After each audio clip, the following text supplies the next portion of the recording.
Hello, good afternoon. It's Rebecca Cramer, and today I am here with Martha Krejci. Now I had to ask her, obviously, how to say that last name. So I'm really excited because today we're going to chat about success and motivation as an entrepreneur during, obviously, the pandemic that's going on right now. Martha has had tons of experience from trauma to triumph, working 2 jobs.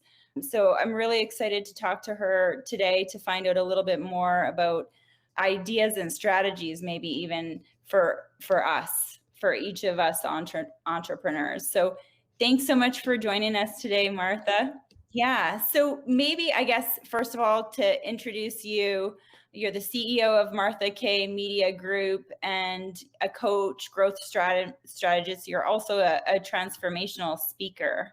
So maybe can you tell me a little bit more about your story and kind of where you are today? Oh yeah, definitely. Whenever people ask me about my story, I always have to think, okay, how far back should I go? Because there's always like different pieces, right? Of course. Tell me super quick, like the ages of your audience usually, because that'll help me with where I start on my story. For sure. So it's kind of like, I mean, the majority of the people who are my audience here are, professionals, entrepreneurs, maybe similar to myself, maybe a little bit older, maybe a little bit younger, but pretty professional in the things that they do and the work that they do. Boom. All right, cool. Well, let's go ahead and start with corporate then. So I worked for a large tech company making a lot of money. I was in leadership. I started out as, entry level, and then I moved up to leadership, and then I was doing very, very, very well. Well, one day I got a video from my husband showing, it was a video. Okay, so you can't look at a video on a call floor, so you have to go to the bathroom and look at the video. It's all this weird stuff, right? Weird behaviors. So I went in to watch this video. It was literally a video of my daughter taking her first steps. So for me, I was like, oh my word. It was one of those microcosm moments where everything, it was kind of like I was in a movie where everything just blacked out from the outside in. And I had like tunnel hearing, all of it, like everything shut down. And it was one of those moments of like, are you okay with this? Not right or wrong. But are you okay with this? Are you okay with this sort of thing continuing to happen to you? Because it's going to. And I wasn't. I felt like a caged animal in a carpeted cubicle. And I went home that night and I told my husband that I was going to quit my job. Here's the thing. I was the only person in the home bringing in income. And it was me, my husband, because I had retired him from his job already, me, my husband, and our daughter. And then my husband's parents also lived with us because my husband's dad lost his job and he was in his 70s, and you don't go look for another job at that point. And so we had just bought a really expensive house that had 2 kitchens and everything, so everybody could live there and all of the things. I carried insurance on my family, all of this. And then this one video came through and I was like, I'm done, right? I go home, and my husband is typically the guy who holds the string to my balloon, so to speak. Like, I'm the balloon, and then my husband's the anchor point. He's the one that's like, okay, so how are we going to do this? Ones and zeros. And so totally cool with it. He was just like, okay, yeah, let's. It was the craziest thing, because typically he would say like, oh, how are we going to do this? How are we going to have insurance? How are we going to afford the house? And they would all be realistic things that he would be talking about. And I would have to answer those questions and not really want to. But he didn't even go into that. He said this. He said, if you don't do this, you're doing a massive disservice, not just to us, but to everybody around us. And what I said was, I'm going to start my own marketing agency.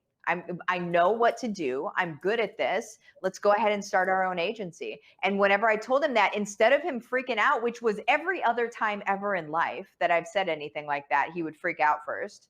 Instead, he said what I just told you.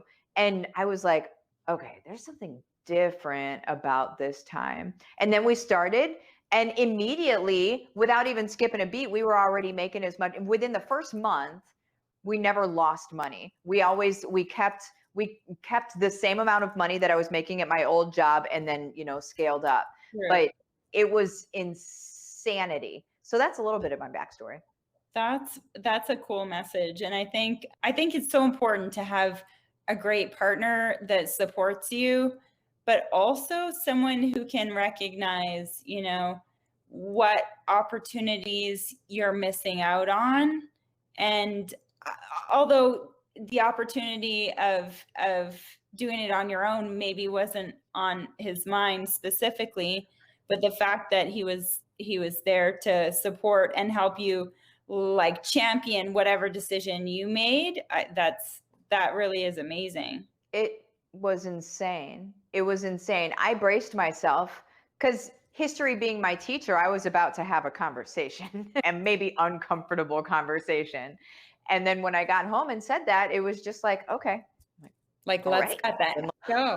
And why do you think you were so successful? Like, what would you say, from the beginning when you first got started to even, right now during this last year of such huge change, what would you say has made you so much success or helped you create success? I'm a pit bull, and I'm not a pit bull like I'm mean. I latch on and I do not accept failure. I don't accept defeat. It's if there's something that looks like failure, it's an opportunity. So I don't look at things like they're there to take me out.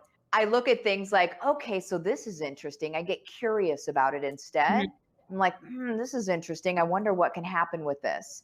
And then if, what I do in my business anyways, I try things, and if they work, I keep them. If they don't, I scrap them. Like, I'm really quick with it. So I'll try things out. If they work, awesome, they stay. If not, I scrap them. So it's a very quick learning curve that happens, where it's like, you try it, you give it time to sort of marinate or grow, and then see what happens from that. And it's in every aspect. I know that sounds a little ambiguous, but it's in every aspect of business. It's whether you're partnering with somebody, or if it's a new tool that you're trying, or whatever it is, you try it out. If it doesn't work, that doesn't make you wrong. It just means it doesn't work for you. You go use something else. You go try something else. You find something that hits your sweet spot. You keep it and you keep moving. But what we always have to do is continuously grow. So I have a massive growth mindset. I will never, ever in my life stop growing. We've gotten to the point now where we make over $1 million a month. We could be sitting on a beach somewhere, not even giving a rip about anything, and live off investments. But we don't do that because our goal is to make sure that everybody else is able to get here. So my growth mindset is it's not even about my own growth. It's about other people's growth. And so we always have to see how we're giving back to the world, how we're giving back to the people around us, how we're leaving the world as a better place than when we came into it. And I don't know what you think, but I think we got some work to do. And so we've got plenty of things we can be making better. Absolutely. I think especially right now, there's so many people that are having challenges and struggles, and even being yes, the work that you do, but even the example that you're setting for other people who are struggling and want to do things that you're already doing and can teach them. Yeah. What would you say are some of the biggest challenges that you've faced? Challenges that I faced. I would say it maybe wasn't one of the biggest challenges, but it was probably one of the most difficult. Would have been having to slough off some people that were limitations. Having to slough off some folks along the way that they couldn't see where we were going, and to spend time with them was bringing us down and actually feeding our goal of what we were doing. And if you're not careful and you catch up with one of those folks on a bad day, they could maybe turn you sideways. And so you have to be super protective of your headspace and who you're allowing into that space, regardless of whether they're family, regardless of whether they're friends that have been friends forever. Sorry, somebody is calling me right now. I'm so sorry. No, that's okay. That's okay. This is actually, it's kind of like a touchy subject because it's so hard to actually make the decision to take action and make changes like this particular subject. Sometimes you have more than just a business commitment to people who you have to make decisions about.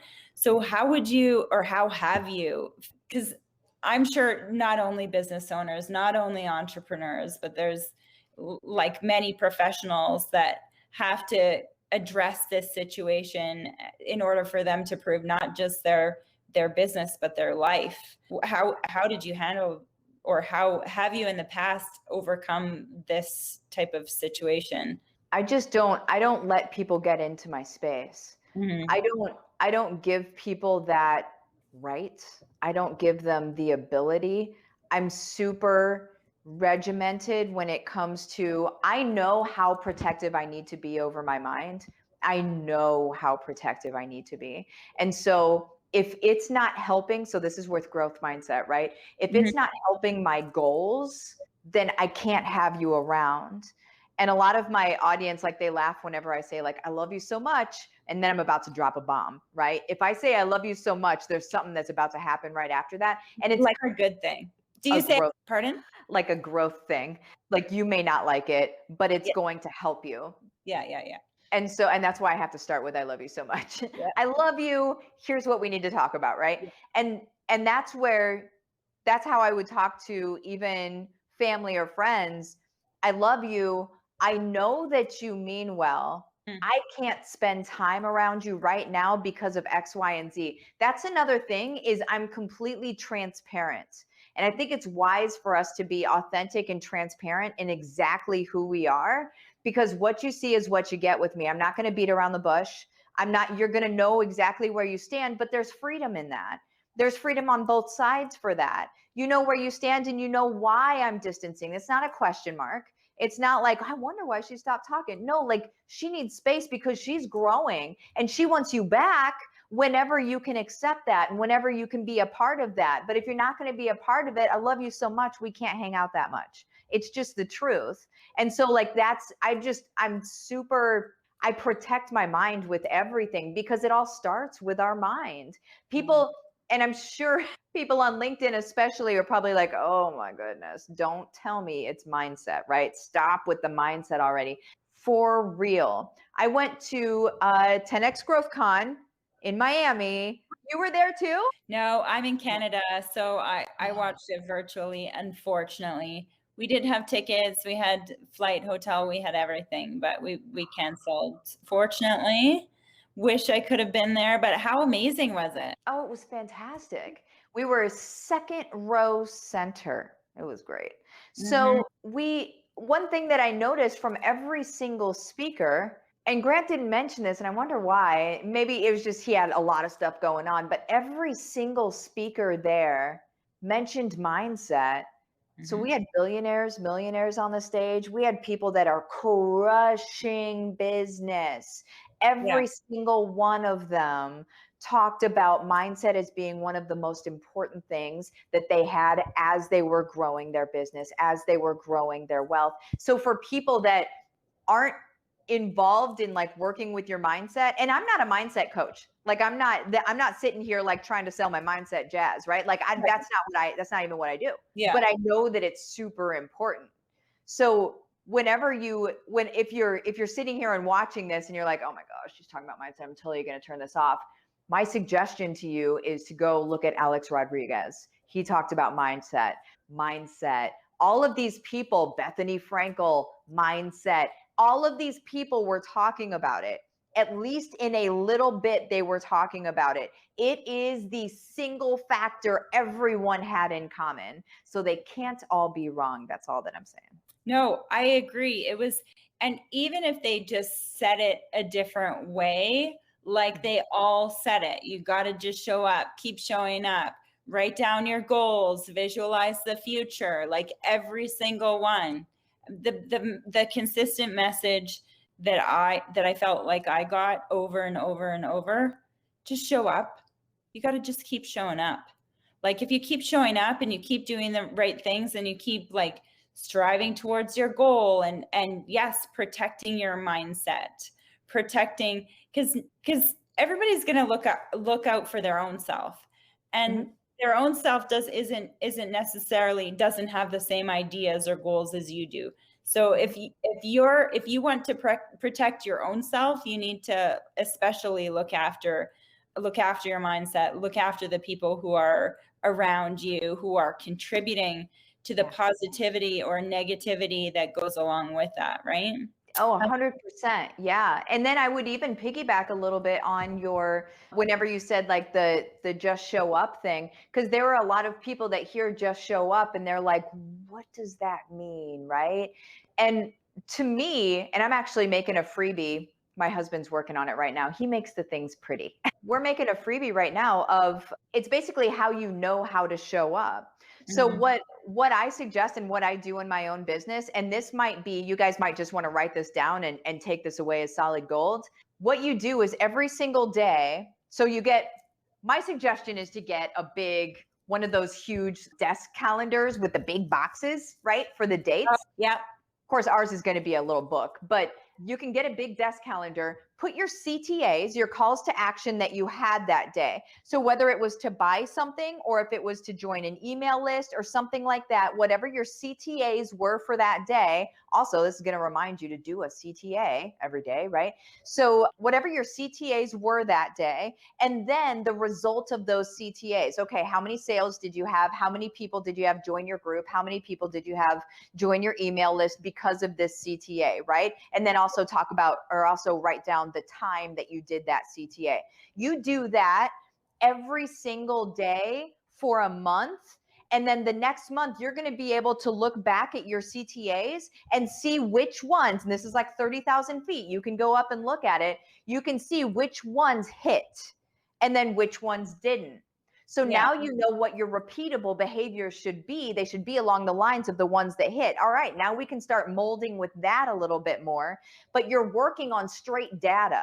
You're not working on something that maybe might work. I don't know. Something that we as business owners do a lot of times is we forget the stuff that works. If something works and then we do something else and then we're like, I don't know. And we just kind of float around. Why not go back to hard data, like your data? Totally agree.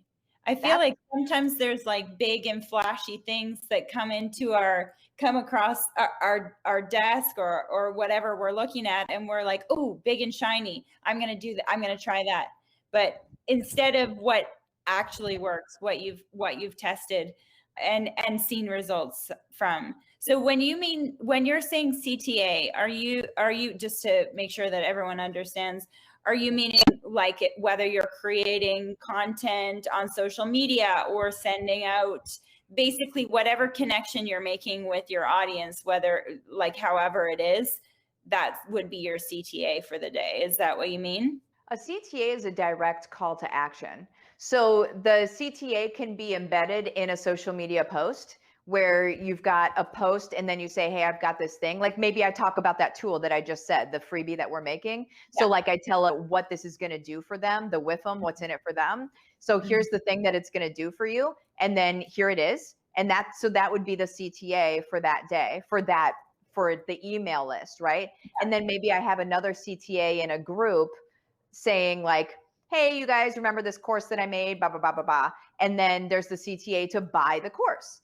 And then we'll be able to see, okay, so dollars that came from that.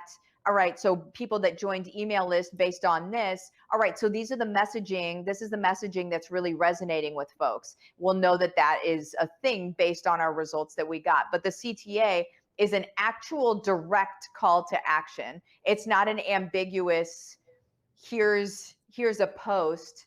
It's not, I mean, not that there's room for that. I mean, we should be also filling up with that, but these would be the actual direct CTAs and then the time of day that you did them. Yeah. And I think that sometimes we do get a little bit obsessed with like the fun, like bloggy type posts and see less call to actions. But I think that it's really important that you're making sure that you're doing that Otherwise, it's just you're posting billboards for people to drive by. You need to be asking them to come in, you know? Yeah, absolutely. And I love filler content. I mean, I have silly filler content for days, all the time. Just work at home madness, right? Yeah. Like we just silly stuff. Like right now, our daughter's at home. Well, daddy's got her out at the park right now, but she's at home right now because she goes to Montessori school, and somebody was sick at Montessori school. So all the kids stay home for an extra week outside of spring break. And we're like, okay, well, this week is going to be like this, right? And it's just funny stuff that happens. But yeah, so like the filler content is good, but then we definitely need to have those hard and fast, good calls to action. Now, whenever we're doing our public, this is just gold nuggets in case people want them, but whenever we're doing our public posts, we have to think of like, and I say funnel and people are like, oh, what? It's a mind funnel, okay? So it's like public posts should invite them to the next step. Well, the next step is the place where you can nurture them. So like a lead group or something like that, where you have all your people in a container and it's like rah, rah, like it's a rock party, a rock concert in there all the time, right? Because they're your people and you guys are having so much fun. It's just your space. Yeah. That's where you can nurture them and stuff. But from public, we don't invite public people to just immediately buy our courses all the time or whatever you're selling. We invite them to the next step where we can actually just like really nurture them. And then the nurturing and the training and all of that builds into if they decide that they want to join programs and learn more and all of that stuff. It gives them some proximity and it gives them some understanding of who you are as a teacher and whether they jive with you or not. And this is how we built our business without ads. We don't even use ads. So it can be easy peasy. So when you say funnel them into your, like, are you meaning like Facebook groups or pages or what do you mean when you're referring to that? I use Facebook groups, but there's any container anywhere. So LinkedIn has groups. It's groups wherever your people are and whatever is the lowest barrier to entry for your people. Now, most of my people are on Facebook anyway. There's a lot of Instagram folks, but they're still on Facebook anyway. So to have a Facebook group makes sense for them. And that's just because it's a very low barrier to entry for them. But I have had people that weren't on Facebook join Facebook just to be in my group too. That'll happen. But you really just choose where you want your container to be and where your people would be okay with that container being, right? And I think that has a lot to do with age and behavior and where they started hanging out with you. It's probably best to keep the journey in that space if you can, that kind of thing. Yeah, I totally agree. Don't make them do anything different than they're already doing, right? Right. Yeah, 100%. So before you talked about mindset and something that I know is a big deal for a lot of entrepreneurs, loneliness. When it comes to being an entrepreneur, I know a lot of entrepreneurs do struggle when it comes to being lonely, especially if you're, if you are on your own as an entrepreneur. Maybe you're not even, maybe your spouse has a regular job and you're kind of doing this thing that's taking up so much of your time. What would you say when it comes to being lonely as an entrepreneur? Does that actually exist? Like what you can do? Because I imagine if you went from corporate to just being on your own, like how did you, I guess, get past that? Or is that even a thing? Oh, it's a thing. It's 100% a thing. I had my husband, so I was very lucky. I had my husband and my baby, and his parents lived with us in the house and stuff. But still, there are the moments where you're like, man, I wish I had some people around, There are a couple things that I suggest there. One is a little difficult to do in the times that we live in right now anyway. And that's, going to a coffee shop and just spending some time there and working. Things get a little awkward just because of how things are right now. Yeah. So what I would suggest is finding a group, kind of like what I was talking about, finding a group. I mean, I have a group, but finding a group of people that you like and that you jive with, and that can help support you and are doing the same thing as you. So like my group is Heart-Centered and Successful on Facebook. That's not the Heart-Centered and Successful with Martha Krejci is the name of the group. It's on Facebook. That group, we've got 8,600 people in there. It didn't start that long ago, but it's about 8,600 people. That's fabulous. Thanks. All moving the same direction. They're all pushing each other to be better. They all have the same goals. They all want to do the same thing. And you don't see like the Bitcoin spammers and all of that stuff, because I mitigate the culture in there like crazy. I make sure that people know that you are not messaging people for them to buy your stuff. That is not like, I will boot you out of the group without a second thought about it. That's not what it's for, right? It's for cheerleading and supporting and pushing each other, because I understand that yes, it does get lonely in the beginning. And sometimes in the very beginning, you may really want to be doing something in your business, and maybe the person that you spend a lot of time with, whether it be your spouse or your boyfriend or girlfriend or whatever, maybe they don't understand that yet, and maybe they're not on board yet. And there's something that happens when you're so gung-ho about something and somebody else that shares the same space with you doesn't understand it and maybe even poo-poos it a little bit, that will affect you in a massive way.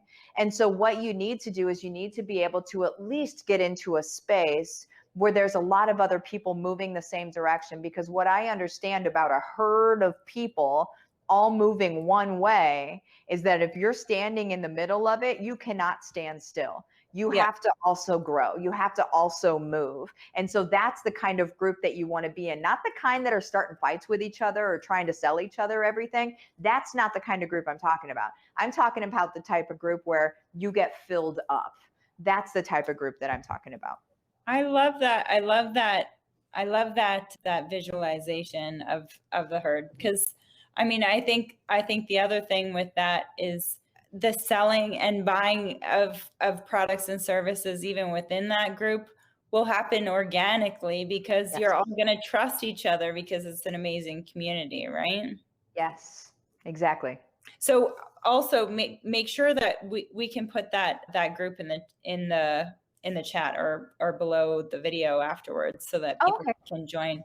So as you have grown your business and like gone through the bumps and growth, what are some of the leadership lessons, I guess, that you might have learned along the way? Oh man, you hire for, this is a hiring thing. I don't hire skills. I hire passion and ethics and who they are as a person. I can teach anybody anything, but I need the right kind of person on my team. Also understand here's the way I'm going to describe this, and then I'll say what it is. So my husband used to have a dog walking company. Now that makes sense, right? Yeah. Used to have a dog walking company. And so he went all in on the dog whisperer and all sorts of stuff, right?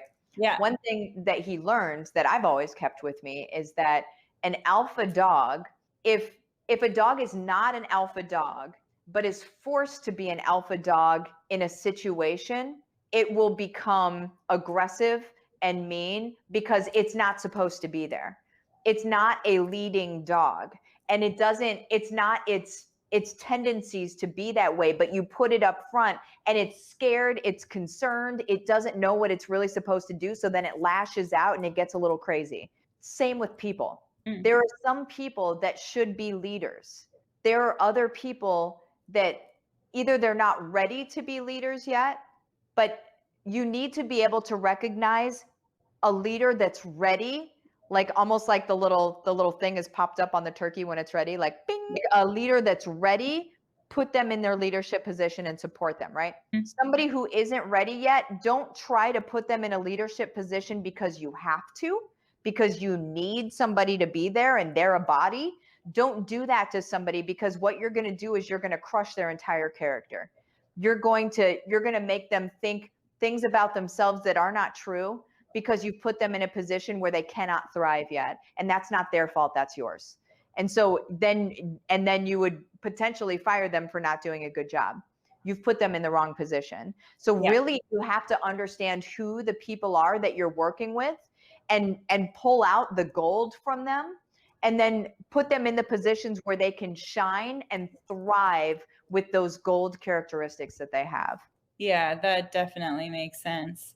I mean, to think that someone would be in a position and thrive when they're not ready, you're setting them up for failure. Yeah.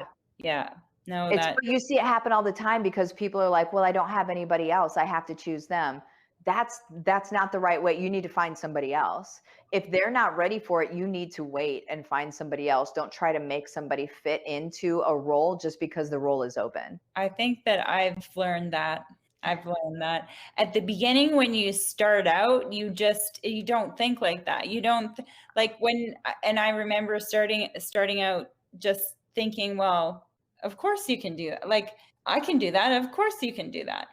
But that's not, everybody is different. Everybody is in different stages. And although, they either maybe they have the will, but if they're not at that level yet, it could destroy them and make them fail. And then they fail altogether because your expectations are different than what they can do for you in that moment.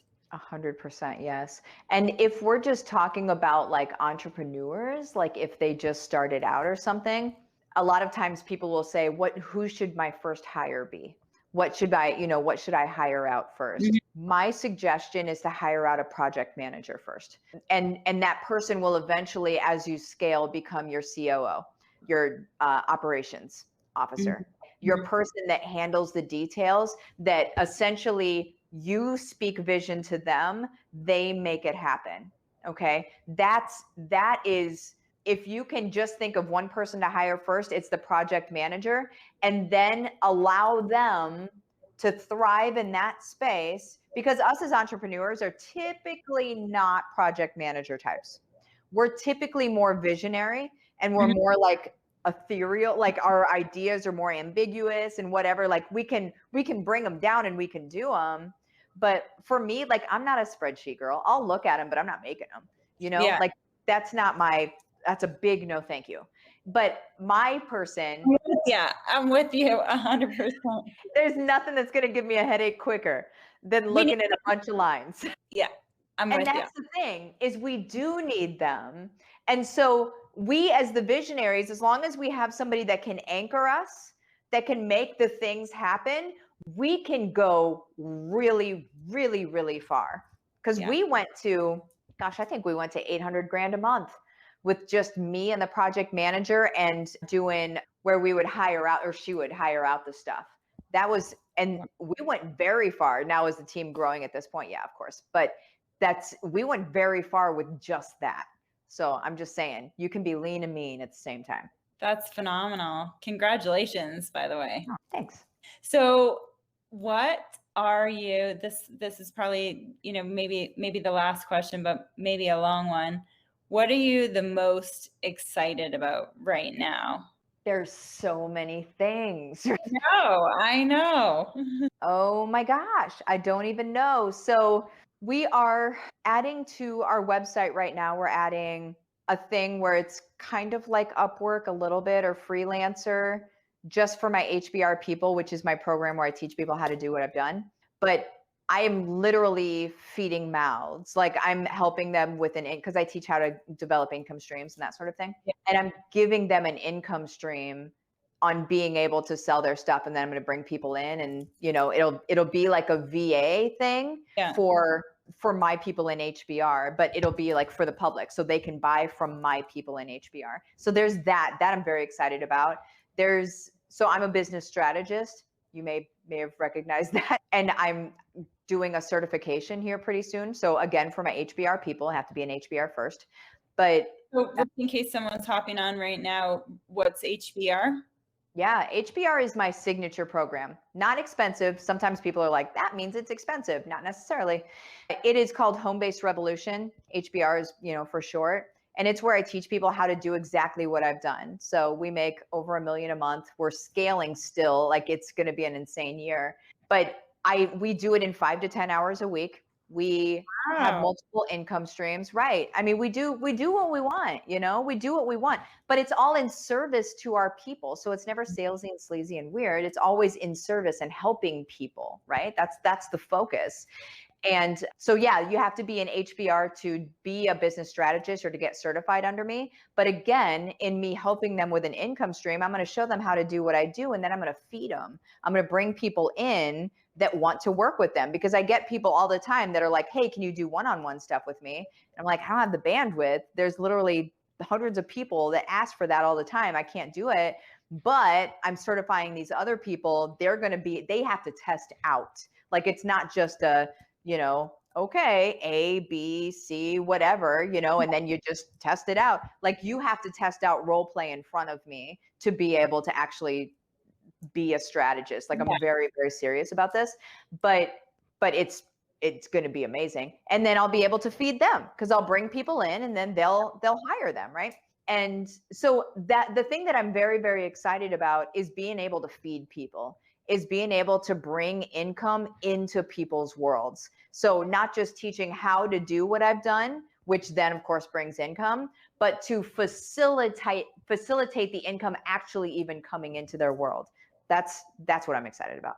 And that's so huge, especially right now, when in a time when people might not have any income, they might not have the resources. So being able to teach them, that's definitely huge. Yep. Well, thank you so much for joining me today, Martha. Remind me how I'm gonna Krejci. You were so close. Okay, so Martha Krejci, thank you so much for joining me today. I'm so glad that you could hop on here and share some really great information with my audience. Hopefully y'all had a pen in your hand and were taking some notes, but feel free. I mean, the good thing is we're recorded here, so you can go back and watch it. So thanks so much for being on here with me. And don't forget afterwards, Martha, just in case, I don't know if we have your Facebook groups or your links, so we'll get those added. And for anyone who hasn't joined my challenge, which is the Go Live and Get Known challenge, I'm still doing that this week. And also, I have a Facebook group that is Social Selling Growth Masters. I would love for you to join me on that group, where I go live on a regular basis so that I can share my ideas with you. So thanks again, Martha, and hopefully we'll hear from you soon. Thanks so much. Awesome. Thank you so much. This has been fun.